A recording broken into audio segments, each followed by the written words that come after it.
আজকে কোনো রাজনৈতিক উত্তর নয়, আমি একটা সুন্দর অনুষ্ঠানে এসেছি, হলদিবাড়ি উৎসব। এই ব্যাপারে যদি বলার থাকে এই ব্যাপারে আমি বলবো, আজকে কোনো দাদা এই উৎসবকে কেন্দ্র করে কি বলবেন? অসাধারণ একটা উৎসবের আয়োজন করেছে আমার খুব ঘনিষ্ঠ বন্ধু সুব্রত বোস, ডাকনাম আমার নামেই নাম, রবি বোস।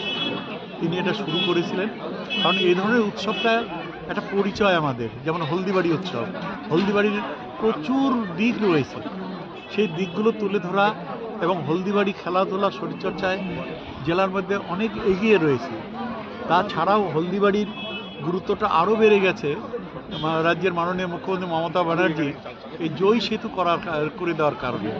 দুটো ঐতিহাসিক কাজ তিনি এখানে করেছেন। একটা জয় সেতু, যেটা রাজ্যের মধ্যে সবচেয়ে বড় সেতু, 14 কোটি টাকা খরচ হয়েছে, এবং এখান থেকে 2 ঘন্টার মধ্যে আমরা কুচবিহারে যাওয়া বা 2 ঘন্টায় আসতে পারছি। হ্যাঁ, তার সাথে সাথে ছিটমহল বিনিময়ের মাধ্যমে যে মানুষগুলো বহু বছর রাষ্ট্রহীন অবস্থায় ছিল, নাগরিকত্বহীন অবস্থায় ছিল, গণতান্ত্রিক কোনো অধিকার সুযোগ সুবিধা কিছু ছিল না, তাদের মূল স্রোতে ফিরিয়ে এনে তাদের নাগরিক অধিকার দিয়ে রাষ্ট্রের সঙ্গে যুক্ত করে তাদের একটা নতুন জন্ম তিনি দিয়েছেন। তাছাড়াও এখানে রাস্তাঘাট থেকে শুরু করে এই শহর সাজানো, আমি যখন মন্ত্রী ছিলাম এখানে হুজুর সাহেবের এলাকায় অনেক কাজ করেছি, সেই এলাকায় এখানে লাইটের কাজ করেছি, রাস্তার কাজ করেছি, নানা রকম উন্নয়নমূলক কাজ করেছি, মনে নেই সবটা। এখনও নদীর বাঁধ নির্মাণের কাজ করেছি, ব্রিজ তৈরির কাজ করেছি, প্রচুর কাজ করেছি। আমি প্রথম 5 বছর পিডব্লিউডিতে ছিলাম, তখনও কাজ করেছি। তাহলে বর্তমানে তো হলদিবাড়ির যে উন্নয়ন সেটা তো থমকে আছে, কি বলবেন? দেখুন, উন্নয়ন থমকে আছে কিনা এটা বলবো না, কিন্তু মমতা ব্যানার্জি তো উন্নয়ন করেই যাচ্ছেন। শিক্ষা, স্বাস্থ্য, যোগাযোগ ব্যবস্থা, রাস্তাঘাট, সবটাই 72টা প্রকল্পের পরিষেবার কাজ চলছে। আবার দুয়ারে সরকার, এই দুয়ারে সরকারও ভালো সাড়া পড়েছে। যারা সেই সময় বয়সের কারণে পায়নি, বয়স কম ছিল, এখন বয়সটা ঠিকঠাক হয়েছে, তারাও সুযোগ সুবিধা নেওয়ার জন্য দুয়ারে সরকারে দেখছি প্রচুর পরিমাণে ভিড় হচ্ছে। 2 দিন হয়ে গেল, কালকে শুরু হয়েছে, কাল আজ 2 দিনে।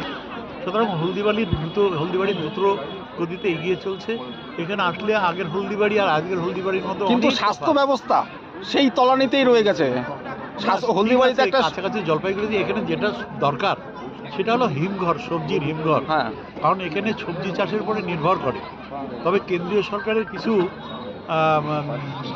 কৃষক বিরোধী সিদ্ধান্ত এর জন্য দায়ী।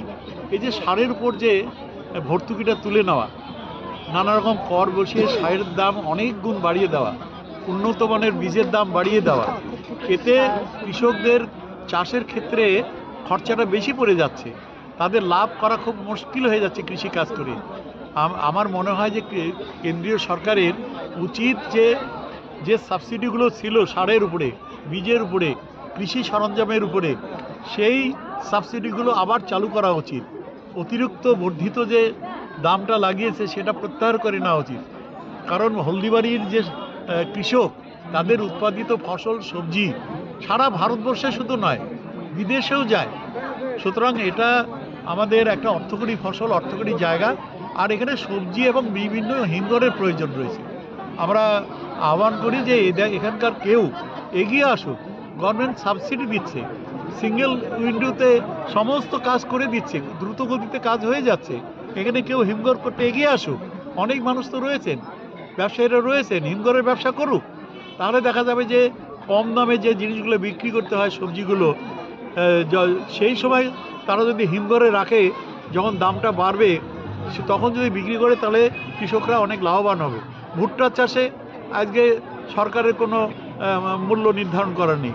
পাট চাষে jute corporation of India central গভর্নমেন্টের হাতে, তারা উদাসীন। পাটের আর ন্যায্য মূল্য তারা করছে না, ঠিক করে দিচ্ছে না। ধানের ন্যায্য মূল্য মমতা ব্যানার্জি রাজ্য সরকার করে দেওয়ার কারণে ধান চাষে এগিয়ে গেছে, কিন্তু সবজি চাষটা, হলদিবাড়ি হলো মূল অর্থকরী ফসল। এর জন্য সরকারকে, কেন্দ্রীয় সরকারকে ভাবতে হবে। সারের দাম কমাতে হবে, বীজের দাম কমাতে হবে, কৃষি সরঞ্জামের দাম কমাতে হবে, হিমঘরে সাবসিডি তাদের বাড়াতে হবে। এইগুলি কাজ করলে হলদিবাড়ি দ্রুত গতিতে এগিয়ে যাবে। উৎসবটা অসাধারণ। একটাই এই উৎসবের মাধ্যমে প্রায় 2000 বাচ্চা কাচ্চা শতাধিক ইভেন্টের মাধ্যমে যোগ দিয়েছে। তারা কেউ নৃত্য পরিবেশন করেছে, কেউ কবিতা পাঠ করেছে, কেউ ফুটবল খেলেছে, কেউ ভলি খেলেছে, কেউ প্রিন্টিং করেছে, কেউ বসে আঁকা প্রতিযোগিতা অংশগ্রহণ করেছে, কেউ আবার ভাওয়াইয়া নৃত্য পরিবেশন করেছে। অর্থাৎ শতাধিক ইভেন্টের মধ্য দিয়ে একটা 4 দিন ব্যাপী একটা অনুষ্ঠান চালানো কম কথা নয়, বেসরকারি উদ্যোগে, এদের নিজেদের আয়োজকদের নিজেদের উদ্যোগে। সুতরাং আমি ওদের স্যালুট জানাচ্ছি। এই ধরনের উৎসব আরও বেশি হওয়া উচিত। এই ধরনের উৎসবের মধ্য দিয়ে নতুন প্রজন্ম তারা গড়ে উঠতে, সমাজের একটা সম্পদ হিসেবে তৈরি হতে নিজেকে অনুপ্রাণিত করতে পারবে এবং সুস্থ সমাজ, সুস্থ সমৃদ্ধ সমাজ গঠন হবে। এবং আগাগোড়াই আমি দেখছি জেলাতে যখন জেলা পর্যায়ের কোনো কম্পিটিশন হয়, খেলাধুলা, শরীরচর্চা বা অন্য কিছু, হলদিবাড়ি ফার্স্ট প্রাইজ মেনে নিয়ে আসে সবসময়। বিভিন্ন রকম প্রাইজ তারাই নিয়ে আসে, হলদিবাড়ি মহিলারাও নিয়ে আসে ভলিতে, আবার ছেলেরাও নিয়ে আসে।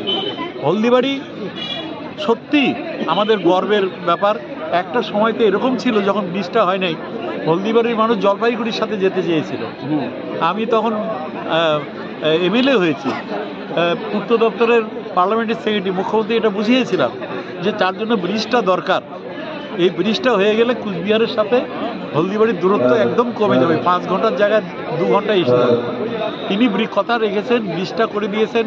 ছিটমহল ইউনিয়নের মতো গুরুত্বপূর্ণ ইন্টারন্যাশনাল যেটা ইস্যু, সেটা তিনি করে দিয়েছেন, অনেক উন্নয়ন করে দিয়েছেন। যার কারণে আজকে হলদিবাড়ির মানুষ খুশি, তারা কোচবিহারের সাথে 2 ঘন্টার মধ্যে যোগাযোগ করতে পারছে এবং এখানে একটা উন্নত মানের শহর। আজকে যখন গিয়েছিলাম তখন এখানে লাইট লাগিয়ে দেওয়া, রাস্তা বানিয়ে দেওয়া, নানা রকম উন্নয়নমূলক কাজ করতে টাকা পয়সা আমরা দিয়েছিলাম। এই পৌরসভাকে নিজেরাও কাজ করে দিয়েছিলাম। দাদা বলছি যে আমাদের শুরু করেছিলাম আমিও, এরা প্ল্যানও করেছিলাম, কিন্তু করোনা লকডাউন হঠাৎ করে শুরু হয়ে গেল, যার কারণে 2 বছর আর কোনো কাজ করতে পারিনি। করোনা তো অনেক দিন হইলো, শেষ হয়ে গেছে, এখনো চলছে। রাস্তার মধ্যেই কৃষক বাজারটা হওয়া উচিত এখানে, কারণ আমি বলবো যে কুচবিহার জেলার মধ্যে সব থেকে বেশি সবজি এখানে উৎপাদিত হয়, যেটা এখানকার অর্থকরী ফসল। দাদা বলছিলাম আবার চেষ্টা করব। দাদা বলছিলাম ওরঘরে তখন যখন এখানকার আমাদের বিধায়ক ছিল তখন কিন্তু হলদিবাড়ি অনেক উন্নয়ন হয়েছিল, ঠিক আছে? তো বর্তমানে কিন্তু থমকে রয়েছে, এই বিষয়টা কি? এই বিষয়টা আবার কীভাবে এটাকে উন্নয়নটা করা যায়, এটা আমরা সবাই মিলে আলোচনা করে আমরা এগ্রিকালচার মিনিস্টার এবং বেচারা মান্না যে আছে ওনার সাথেও কথা বলবো এবং শোভনদেব চট্টোপাধ্যায় তার সাথেও কথা বলবো যে কৃষির উন্নয়নে হিমঘর চাই এখানে এবং অন্যান্য কৃষি বাজার চাই। হ্যাঁ, এবং এখানে আরও কৃষকরা যাতে উন্নত মানের ফসল ফলাতে পারে তার জন্য প্রযুক্তি এবং ট্রেনিংয়ের ব্যবস্থা আছে। দাদা স্বাস্থ্য ব্যবস্থাটা নিয়ে যদি একটু মানে হলদিবাড়ি মানুষের সবারই দাবি, স্বাস্থ্য ব্যবস্থার উন্নয়নে যদি একটু আপনারা বলেছেন, আমি এই ব্যাপারে উদ্যোগ গ্রহণ করি। ধন্যবাদ।